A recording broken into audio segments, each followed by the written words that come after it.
Το σώσαμε από σαράκι αυτό το καταπληκτικό τραπέζι, γιατί πρέπει να σας δείξουμε και το κάτω μέρος που είναι καταπληκτικό.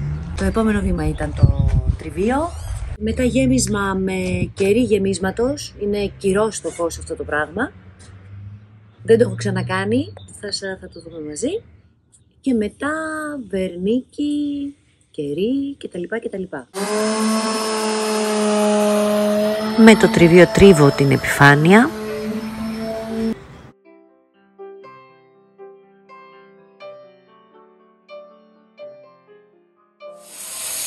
Και φυσικά αφού τελειώσω με μια ηλεκτρική σκούπα αφαιρώ όλη τη σκόνη.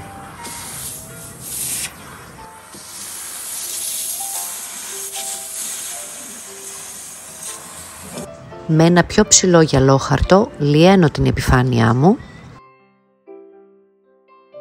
Και τώρα πάμε στο κυρίως θέμα μας, το οποίο είναι ο κυρώστοκος. Ο κυρώστοκος βγαίνει σε αυτές εδώ τις ράβδους που βλέπετε. Κόβω ένα μικρό κομμάτι, η σπατουλίτσα περιέχεται στη συσκευασία μέσα. Κόβω λοιπόν ένα μικρό κομμάτι και προσπαθώ να το βάλω μέσα στην τρυπούλα.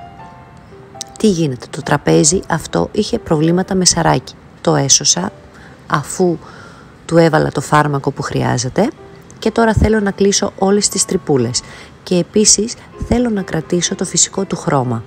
Οπότε η μοναδική λύση για να το πετύχω ήταν ο κυρώστοκος. Μικρό κομμάτι, προσπαθώ να το βάλω μέσα στη τρυπούλα και περνάω τη σπατουλίτσα από πάνω και γίνεται ένα με την επιφάνεια.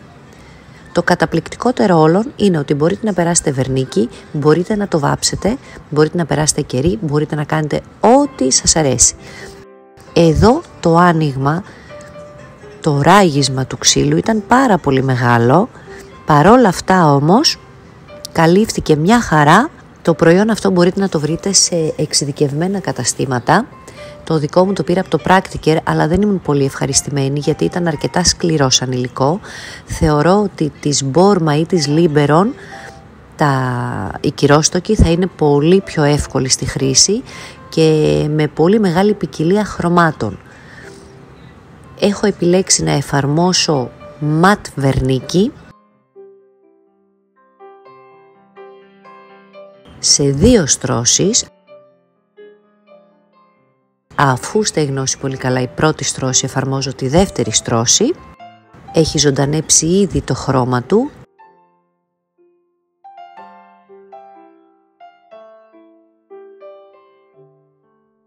Και φυσικά δεν αποχωρίζουμε ποτέ το αγαπημένο μου κερί.